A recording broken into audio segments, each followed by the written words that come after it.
Hi there, welcome to the Soft Love Witch Coven. Again, this is another day of me just showing up in front of the camera and recording whatever comes out. So something that is playing on my mind right now, not playing on my mind, but something that I feel called to share with you is a concept that I learnt last year and that I have been experimenting with and applying, and it really seems to help me in terms of detachment, in terms of true detachment of just in a broader sense of like existence, almost, not to get too esoteric and out there, but it's just really helped me see things differently and shift perspective. And as I've discussed many times before, real manifestation comes from a shift in perspective, not necessarily from orchestrating physical 3D events, more so from changing perspective, because when you change perspective, you have the bonus of your perspective is already changed to something that's much more in alignment or peaceful or whatever you're seeking. And then 3D circumstances can change as well as an extra bonus or not. And it doesn't matter because you've kind of got that internal change already. So as you know from my other videos, I'm a huge fan of the work of Byron Katie. So in that formula, one of the questions and thought experiments is, who would you be without that stressful thought of belief?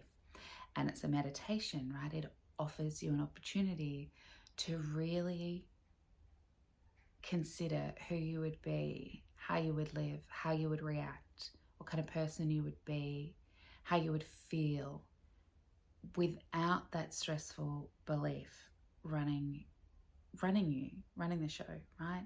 So for example, let's say my stressful belief is I need more money, very common one. Hands up who can relate. There are other questions that precede this, and I recommend you checking out my video about it, which steps you through the process. But one of the questions is, who would you be without that stressful belief? Who would you be without the belief, I need more money? And I'm closing my eyes because I'm starting to do that meditation process automatically. Who would I be without the thought, I need more money? And I notice in this moment, I'm much more present.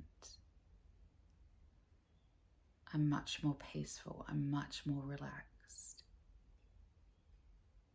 My mind can start to soften and open up a little bit, right? Anyway, you get that. We'll go through it. I'm going to do a video of taking you through the process a bit more on specific beliefs at some point. But that's all well and good, right? Now let me just have a coffee break. Excuse me.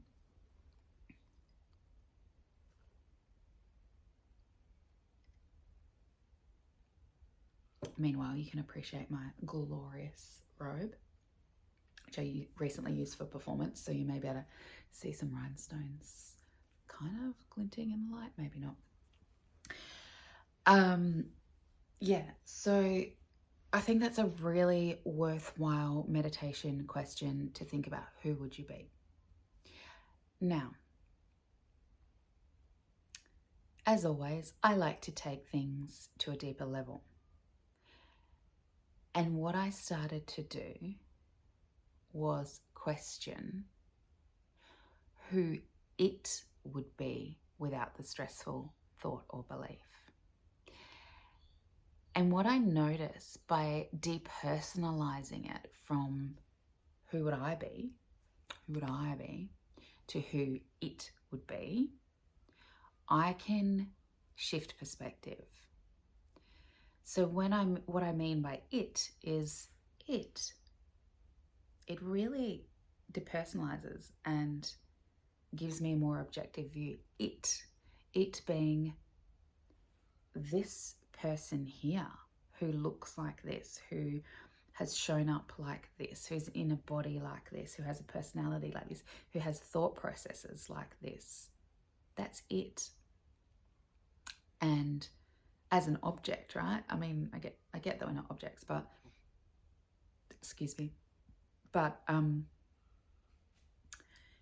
rather than so self-identifying, which can help me, which can sometimes lead me to get trapped into that real personalization of this is happening to me. This thing is me. I am this thing. It is happening to me.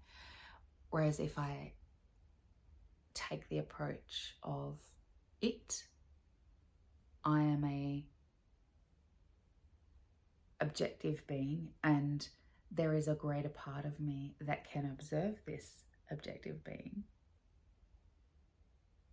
then the things that are happening to it seem less real, less immutable, and they seem like a perspective rather than a be-all and end-all. So an example is, let's take the money example. Who would it be without the thought, I need more money? And I notice that it would be a human being having a human experience. And that brings a level of acceptance for me. It's like, okay, this is pretty common to the human experience, that humans believe they need more money. Or not just necessarily need at some point. A lot of people do actually need more money, right? It's a thing we have tied to survival. Who would it be without that thought, I need more money? It would be excited to engage in its resources to make more money, or live a life that requires less consumption or less money. There's a certain thrill to that. There's a problem-solving aspect. Whereas if it's me tied to my identity, I can get caught up in, yeah, but I need my things. I need my robe. I need my coffee. I need my weekly massage, whatever. Because I've kind of accumulated those things as my identity. Like I need to have a massage to survive, because I dance so much and I perform so much and I am, it makes me feel better or whatever, right? That's as me, that's as my identity. I'm believing those things. But if I depersonalize it and take de-identity it, who would it be without the thought, I need more money? It would probably recognize, not probably, it would recognize it is thriving. It is fortunate. It has a lot of amazing things. It has a house, for goodness sake. It has a family. It has so many skills, so many marketable skills, so many profitable skills that it can engage at any moment.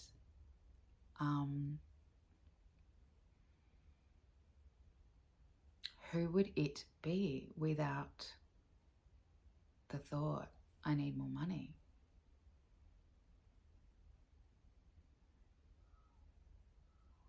It would be fully present. It would be still. It would be existing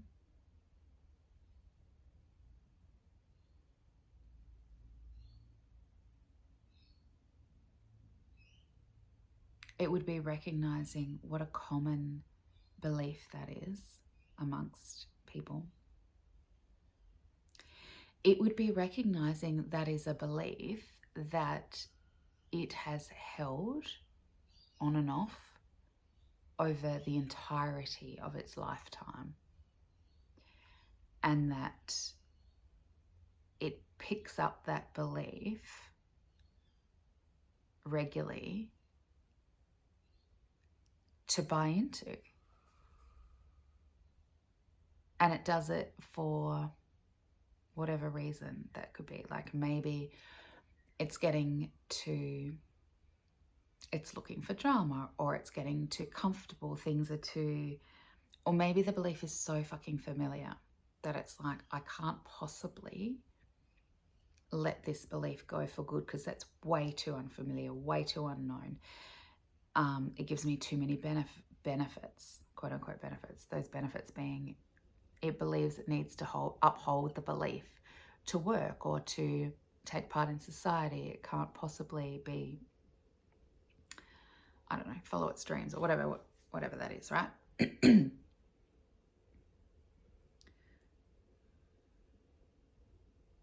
So see how I'm getting more objective clarity by depersonalizing and taking my identity out of it.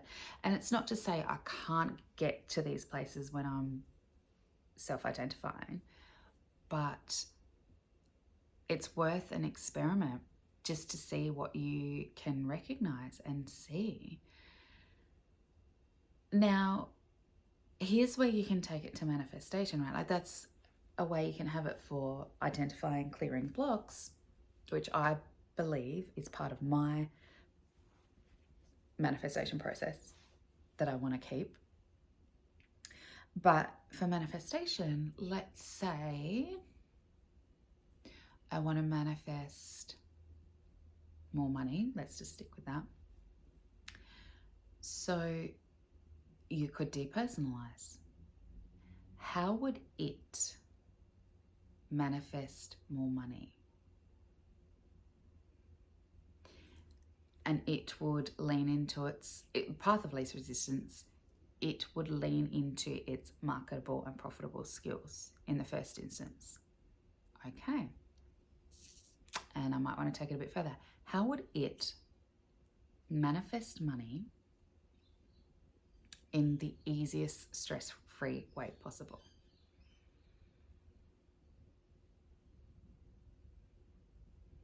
It might ask for money, ask for a loan, ask someone to give it money. When it's depersonalized, like my identity is like, I can't possibly ask for money. I'm a hyper independent woman. I can't do that. But when I depersonalize it and make it an it could ask for money. And not be affected by the answer. The answer might be, yeah, sure, here's 10 grand from someone. And it would be like, yeah, great, thank you. As me as an identity would probably be like, oh, fuck, I've really got to work out how to pay them back. I've got guilt. Like, maybe they need the money more than me. I'm just going to piss it away, whatever. Or the answer might be, no, I don't want to give you any money. And it would be like, okay, the answer is no. Next. Me as an identity might be like, oh, do they hate me? Or did they not hate me and now they hate me because I've asked? Are they judging me? Does this mean that I am a user? Blah, blah, blah, right? So just noticing how it is more, it takes away some of the narratives, right? The destructive narratives, takes away a lot of the destructive narratives to help be in a more neutral place. And from neutrality is where we can manifest, right? So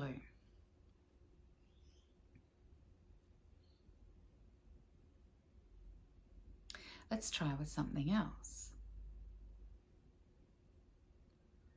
how would it manifest a new car?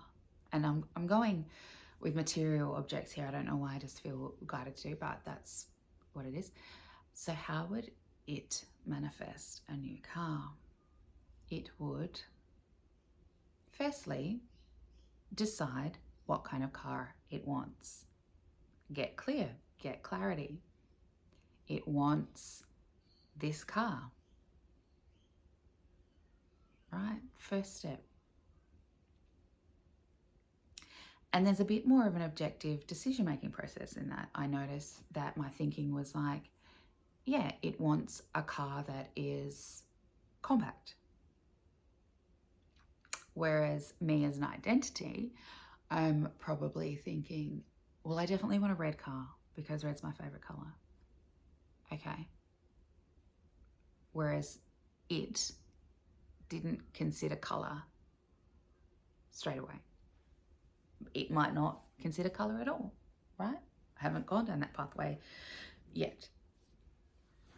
So it gets clarity. What else would it do to manifest a car?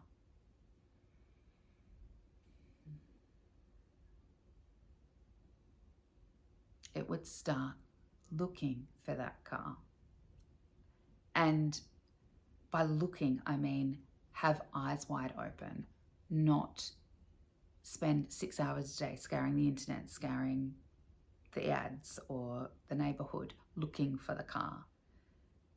It's just a eyes open process, looking around for it. Okay, so what's the next step it would do to manifest a car? And I just got the intuitive hit, refine the clarity, right? So you can see how this is a real step-by-step formula, which is kind of how I work and respond. So it knows that these are the right steps for me, and your steps might be different. It might just have a boom, one clear answer. It might just have a no answer and it manifests for you automatically, right? I encourage you to experiment, but mine's very, so far, step by step. Step 1, get clarity. Step 2, eyes wide open. Step 3, refine the clarity after I've had my eyes wide open. What would it do next as step 4? Hone in, visualize. Hone in, visualize the car that I have got the clarity on. Visualize it in my garage, visualize getting into it, visualize. For some reason, I can't explain this. It's telling me not to visualize driving it. It's just telling me to visualize looking at the car, getting into the car, having the car in my garage, but not driving it. See, now this is the thing, like I have no logical explanation for that. But as I depersonalize, it's giving me that information and I'm just going to go with it.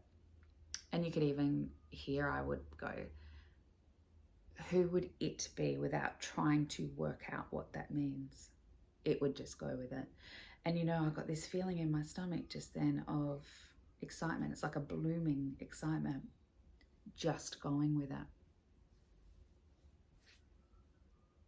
I mean, this is a really exciting process actually. And you're kind of with me in real time as I'm discovering some of this. A lot of this is new to me. Right in this moment, I'm discovering it now. I'm discovering how I would step by step manifest a car. I'm discovering how when I take my identity and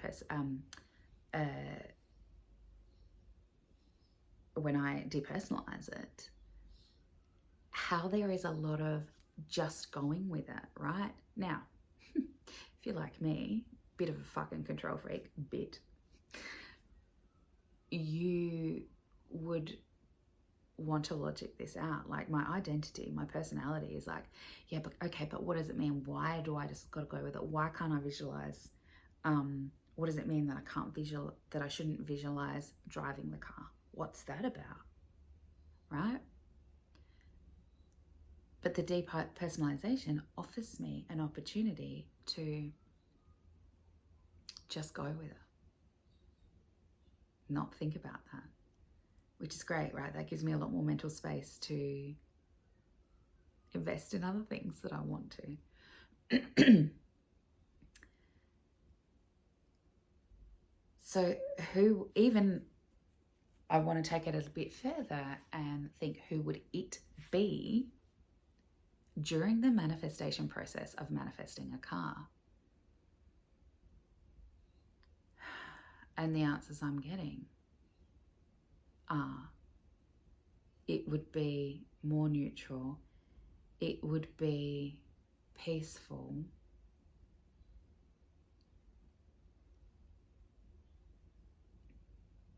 it as in this entity that I'm talking about, that I call myself, it would be clear. And that kind of clear clarity when manifesting is so powerful, right? I know you've had an experience of that. And without all the bullshit in the way, and what I mean by the bullshit is the layers that the personality is putting on top of, it's just a really clear, straightforward process. And that's really exciting to me.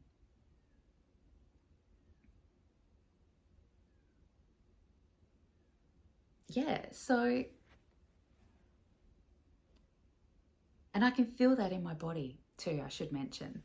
That peace, that clarity, that neutrality of a clear-cut manifestation process. And when I say process, yes, we are manifesting all the time, right? I get that. But I use the word process for a conscious manifestation experience so that you and I can have some context to discuss. So again, my opportunity that I offer you here is to, next time you have a stressful thought, belief, experience, close your eyes, ask yourself, who would it be without da da da? And just don't force it. Just wait and allow the answers to rise up to you. Who would it be without the belief, I am shit at my job? And wait and get still and listen for the answers, because it will tell you. So that's your first opportunity. Your second opportunity is to apply it to your conscious manifestation process. Think of something and look, here's your opportunity to go big or go small.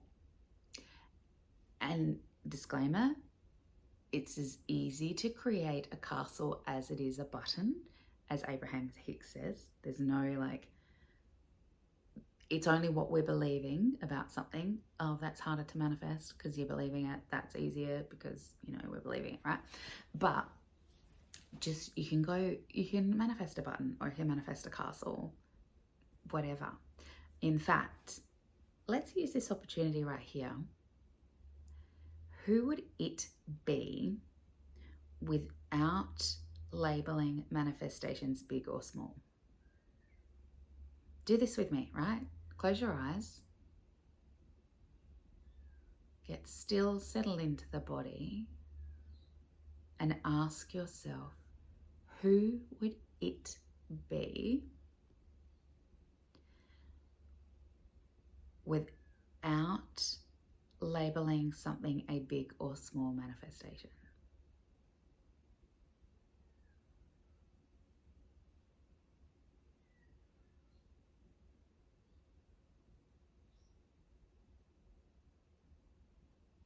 And what I'm noticing in myself is there's kind of an undoing in my mind. It's the best way I can describe it. I'm not having necessarily any thoughts. I'm just having it's kind of an unraveling of my mind. And I take that to mean that it's undoing a lot of my beliefs around this is hard to manifest. This is a big thing to manifest. I can manifest a cup of coffee easier than I can manifest a relationship, right? Like all of that is in there. And I feel like that was an opportunity then to loosen that. And my mind is unfurling it a little bit, unrolling it.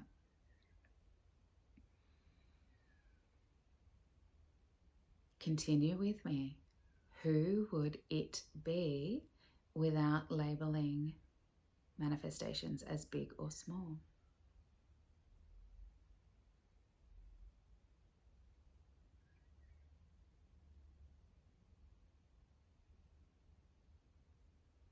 And I notice how open I feel, spacious, how relaxed and peaceful I feel, and how my heart is opening a little bit more. And that may seemingly have no relevance to big or small manifestations, but it's what I'm noticing in this moment. And I'd love you to write in the comments what you noticed in this moment from what you discovered, what answers you got from who you would be, who it would be, without labeling manifestations big or small. And then you can keep doing this. And I would even do this as well on a different way to see what you get. Who would it be without labeling manifestations easy or hard?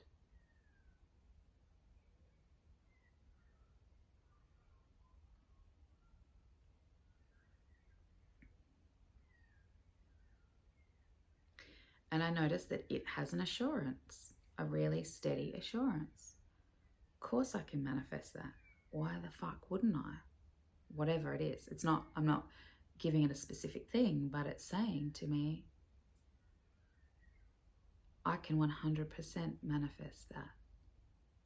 It's even getting a bit tough on me in some ways, saying it's ludicrous to think that you could never manifest anything above another thing. Who would it be without labeling manifestations hard or easy?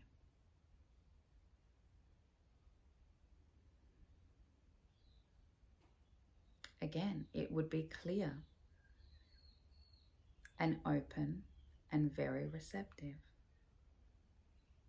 So there you go. There's a couple of opportunities there for you. Please let me know how you go.